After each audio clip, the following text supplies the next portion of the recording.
Madani concept inclusive to all races and religions. Chief Info Security Officer position necessary within every ministry.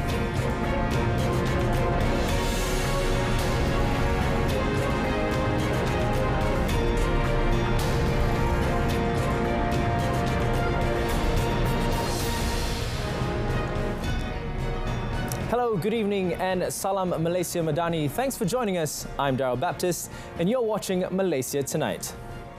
The Madani concept introduced by the unity government is inclusive and encompasses the interests of all races, religions and regions in the country.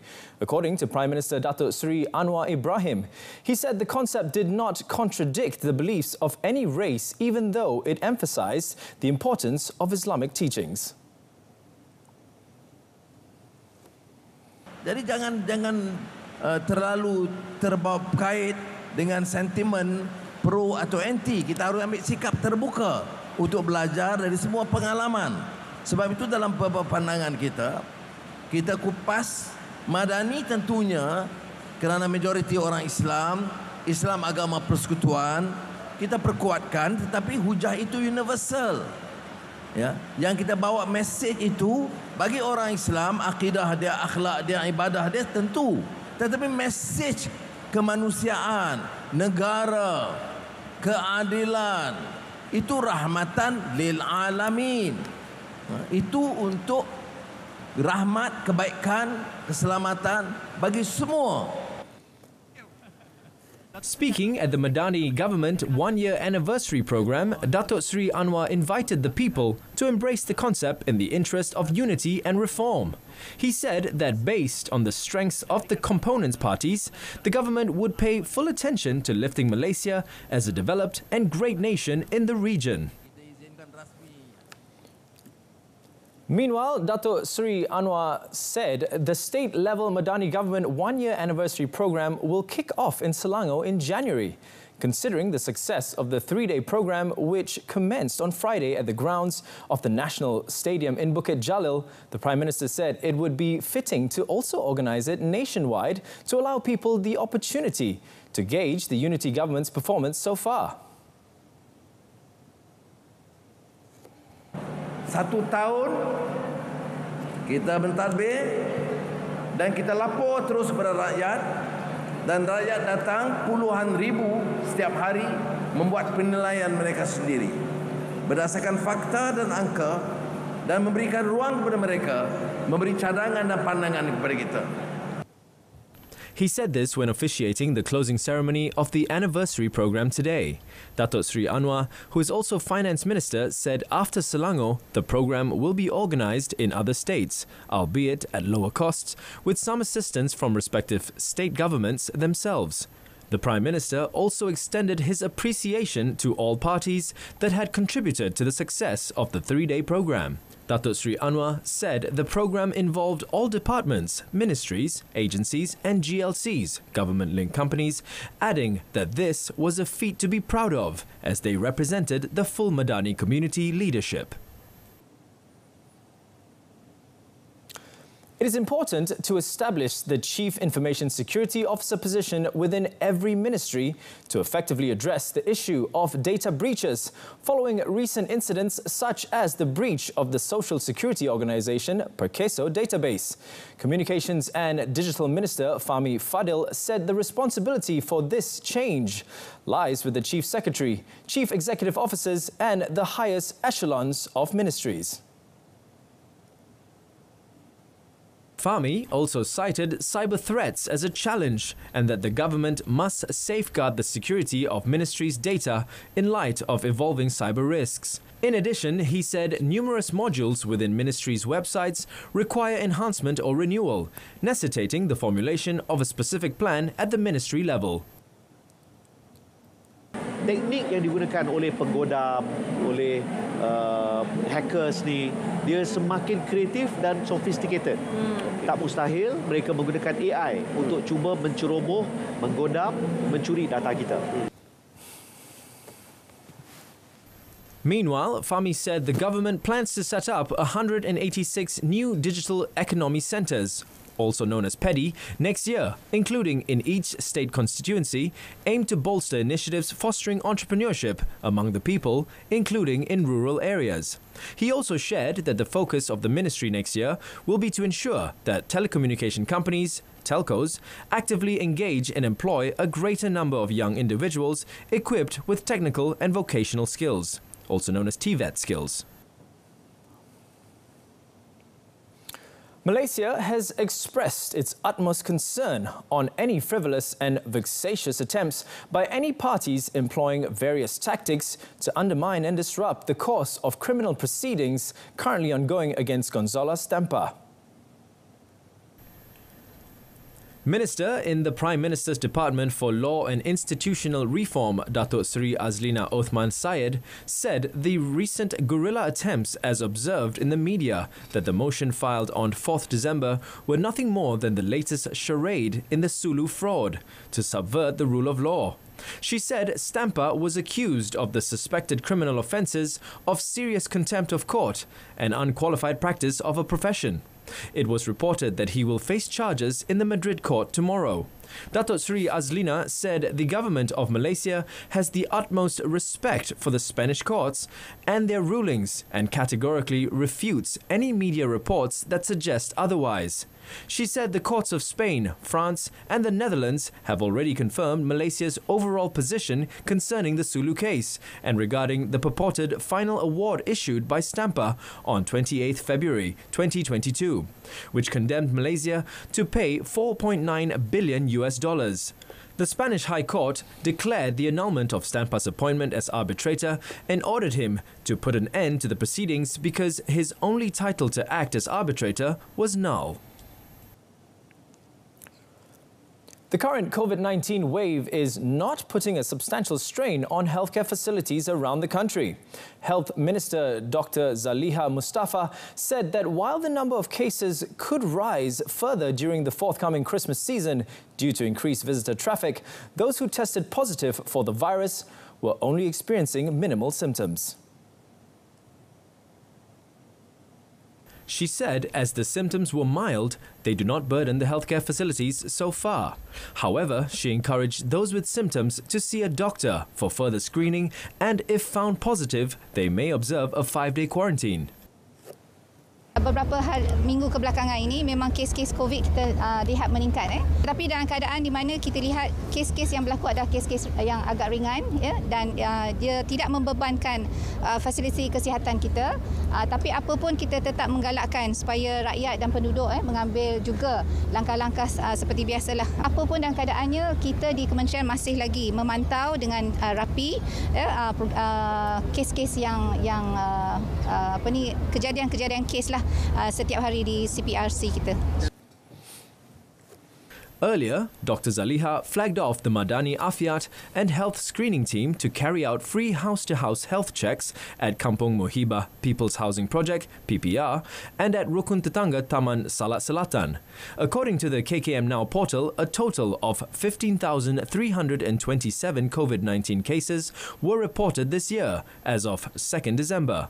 Of these, 318 were hospitalized, while 8 were warded in the intensive care unit, with 5 patients being put on ventilators. The remaining were under home quarantine.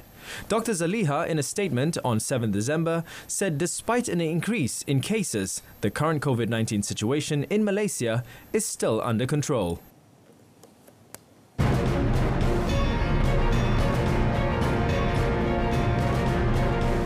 Coming up in our business segment, flat RM5 one-way fare for Malaysians on JB Woodlands train.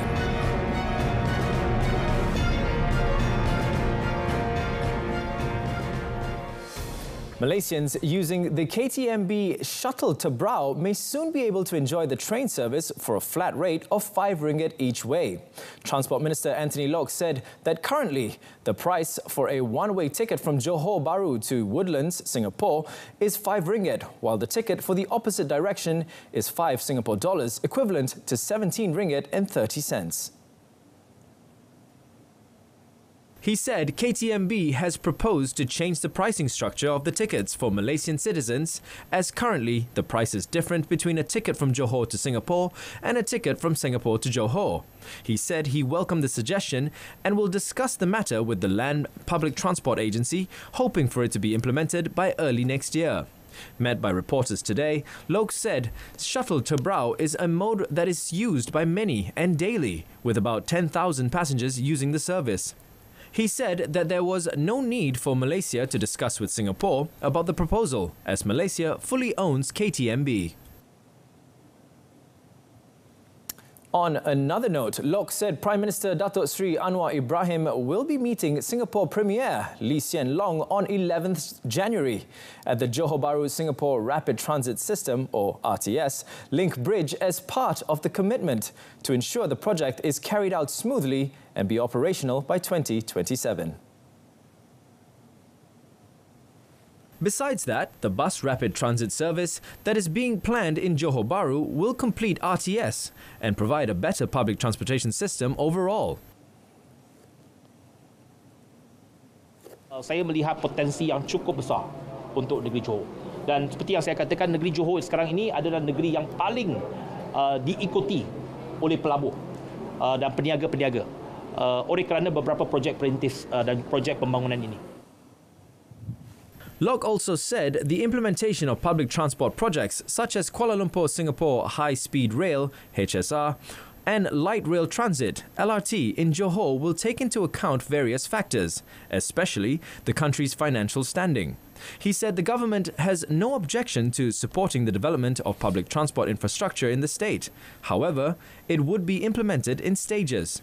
When asked about the latest development of the HSR project, Lok said the ministry was in the process of conducting a request for information to look into proposals from the private sector for the implementation of the project. The consolidation mode is expected to persist on Bursa Malaysia this week until more clarity surfaces about the global economic outlook. Recent US data sets have convinced the market that the Federal Reserve will not lift its borrowing benchmark this month.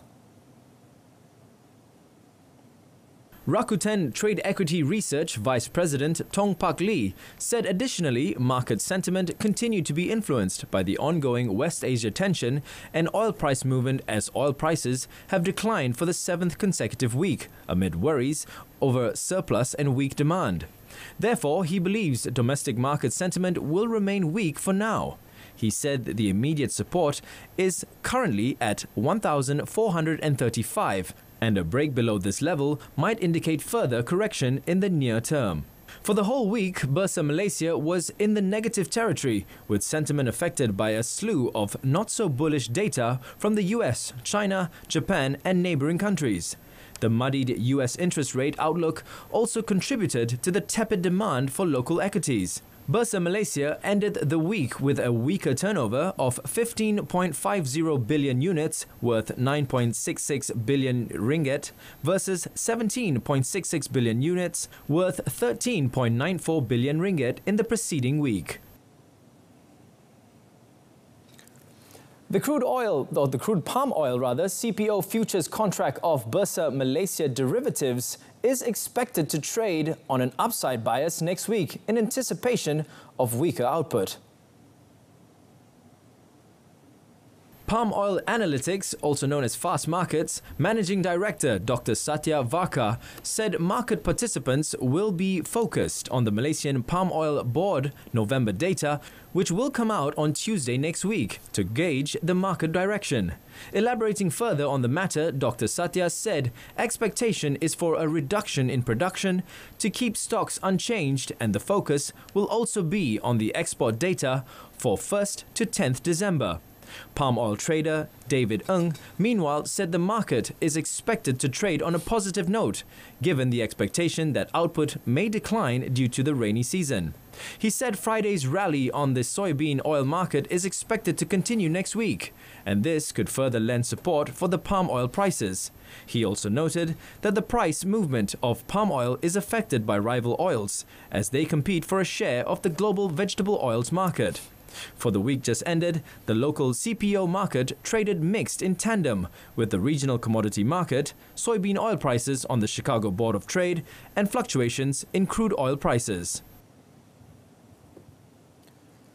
The rubber market is set to see another slow week as the festive month continues, with trading expected to be range-bound as the still lethargic world economy affects supply and demand. Malaysian Rubber Glove Manufacturers Association past president Dennis Low said the stocking and replenishment activities, which were expected last week, had remained rather muted and mild. He said the inaction indicated a lack of interest and excitement to buy and stock up against a prevailing low-yield period in view of the excessive rainfall and monsoon season. He noted that with the lack of supply, the rubber market has equalized itself with the lack of demand. On another note, he pointed out that the young oil prices and volatile US dollar might have an impact on prices as well as demand, and such acute volatility represented uncertainties and might warrant caution and fear at the same time. Meanwhile, another dealer said prices would continue to track the performance of regional rubber futures market, strength of the ringgit against the US dollar, and benchmark crude oil prices.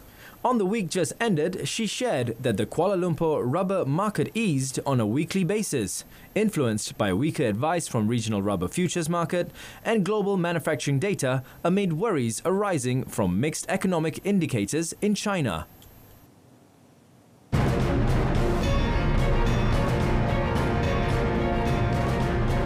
Coming up in our foreign segment, Malaysia rejects US assertion Gaza ceasefire will plant seeds for next war.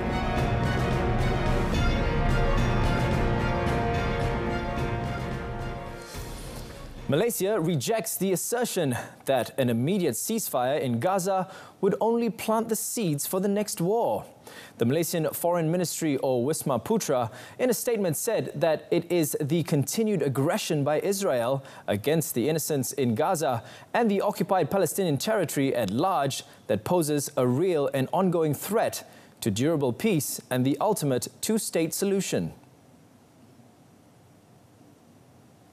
The statement said the current humanitarian situation in Gaza is simply untenable, and the Malaysian government is deeply saddened by the outrageous decision to ignore the clamour and appeal from the international community. Wisma Putra highlighted that Malaysia expressed regret over the UN Security Council's failure to adopt a resolution, despite the resolution receiving significant support from 102 countries, including Malaysia, which was testament to the international community's desire to see an immediate end to the egregious assault on Gaza.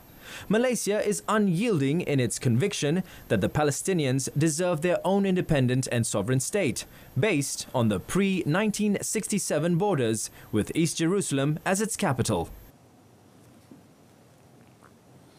The death toll in Gaza from Israeli aggression has surpassed 17,700. Around two-thirds of them women and children, according to the Palestinian Health Ministry. Israel's ground offensive in southern Gaza Strip intensified on Saturday, with further airstrikes and artillery fire, a day after the United States blocked a UN resolution calling for a ceasefire. Israel says 97 of its soldiers have died in the ground offensive. Amid concerns about a wider conflict, Iran-backed Houthi rebels in Yemen threatened to prevent any ship heading to Israel ports from passing through the Red Sea and Arabian Sea until food and medicine can enter Gaza freely. With only a trickle of humanitarian aid reaching a small portion of Gaza, residents have reported severe food shortages. Despite growing international pressure, US President Joe Biden's administration remains opposed to an open-ended ceasefire, arguing it would only enable Hamas to continue posing a threat to Israel. The State Department said the US administration approved the emergency sale to Israel of nearly 14,000 rounds of tank ammunition worth more than $106 million.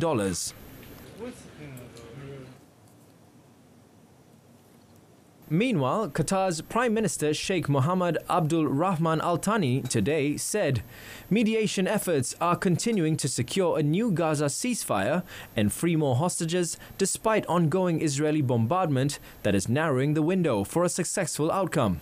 Qatar was a key mediator in negotiations that resulted in a 7-day truce, which saw scores of Israeli hostages exchanged for Palestinian prisoners and humanitarian aid, until it ended at the start of the month. However, Sheikh Mohammed said Qatar are not seeing the same willingness from both parties. Addressing the Doha Forum earlier, UN Secretary-General Antonio Guterres said the Security Council was paralyzed by geostrategic divisions that were undermining solutions to the Israeli-Palestinian conflict. The body's authority and credibility were severely undermined by its delayed response to the war, he said days after a US veto prevented a resolution calling for a Gaza ceasefire. A Philippine boat and a Chinese Coast Guard ship collided near a hotly contested reef on Sunday, with both countries trading blame for the latest such confrontation in the disputed South China Sea. The incident happened during a Philippine resupply mission to a tiny garrison on 2nd Thomas Shoal in the Spratly Islands, which is a flashpoint for Manila and Beijing. It comes a day after the Philippines accused the Chinese Coast Guard of using water cannons to obstruct 3 government boats delivering provisions to Filipino fishermen near Scarborough Shoal, off the main island of Luzon. Long-standing tension between Manila and Beijing over the sea have fled in recent months, following multiple incidents involving Philippine and Chinese vessels, including 2 previous collisions. China claims almost the entire South China Sea, including waters and islands near the shores of its neighbors, and has ignored an international tribunal ruling that its assertions have no legal basis. It deploys boats to patrol the busy waterway and has built artificial islands that it has militarized to reinforce its claims.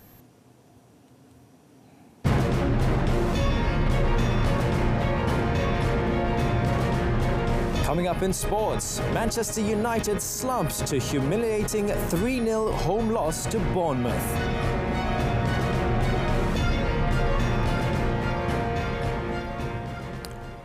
Para-athlete Noor Azkuzaimi Mat Salim brought honour to Malaysia by clinching a gold medal at the 2023 World Boccia Asia Oceania Region Championships in Hong Kong yesterday.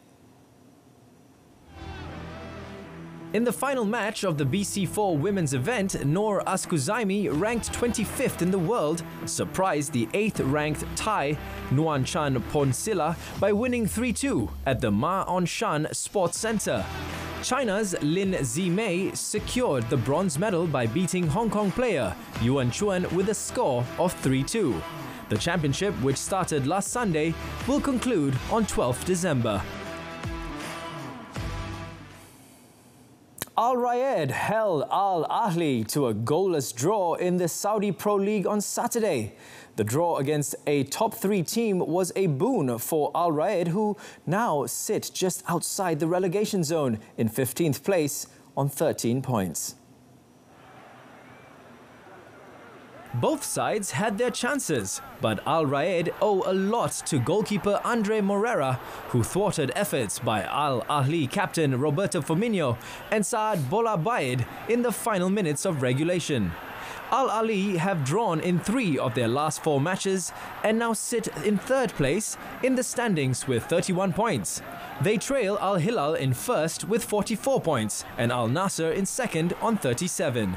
Al Rayed are now ahead of Al Aghdud on goal difference after Al Aghdud lost 2-0 to Al Wehda later on Saturday. Manchester United's shambolic season took another turn for the worst in a 3-0 home defeat to Bournemouth as Liverpool went top of the Premier League earlier today. Liverpool's victory in the day's early kickoff gave them a 1-point lead over second-placed Arsenal, who blew the chance to regain top spot later as they crashed to a 1-0 defeat at surging Aston Villa.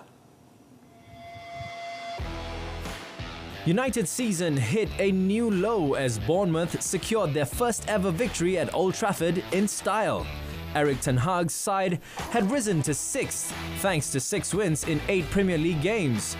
But a dreadful display put the Dutchman's position back under the spotlight, ahead of a likely exit from the Champions League at the group stage in midweek. Dominic Solanke put Bournemouth in front after just 5 minutes when he turned home Lewis Cook's cross. Philip Billing rose to head home Marcus Tavernier's cross in the 68th minute before Marcus Senesi set the seal on a famous victory for Andoni Iraola's men. At Villa Park, Unai Emery's side completed a memorable week with another statement success against the team who started the week in first place, Arsenal. John McGinn's 7th-minute goal proved decisive as the Scotland midfielder controlled Leon Bailey's pass before turning to drill a powerful finish past David Raya from close range. There was late VAR drama when Kai Havertz's goal was disallowed for handball, as the Arsenal forward bundled it over the line in stoppage time. It was a sweet moment for Villa boss Unai Emery, who was sacked by Arsenal after less than 2 seasons in charge in 2019. Arsenal's first defeat in 5 league games was a frustrating setback after their recent march to top spot. At Selhurst Park, Liverpool fought back to maintain their own title challenge. Manager Jurgen Klopp admitted Liverpool were fortunate to win 2-1 at 10-man Crystal Palace after Jordan Ayew's harsh red card changed the game late on. Palace were denied a first-half penalty by a VAR intervention, but were awarded a spot kick early in the second period as VAR spotted a foul on Jean-Philippe Mateta by Jarell Quansah. Mateta converted the penalty, but the Eagles were undone by 2 controversial yellow cards shown to Ayew. Liverpool took advantage of the red card within seconds as Mohamed Salah's deflected shot brought up his 200th goal for the club. Substitute Harvey Elliott then fired home a 91st-minute winner from outside the box to take Liverpool a point clear of Arsenal at the top of the table. Meanwhile, Klopp hailed Salah as a special player as the Egyptian became only the 3rd Liverpool player to score 200 goals for the club after Ian Rush and Roger Hunt.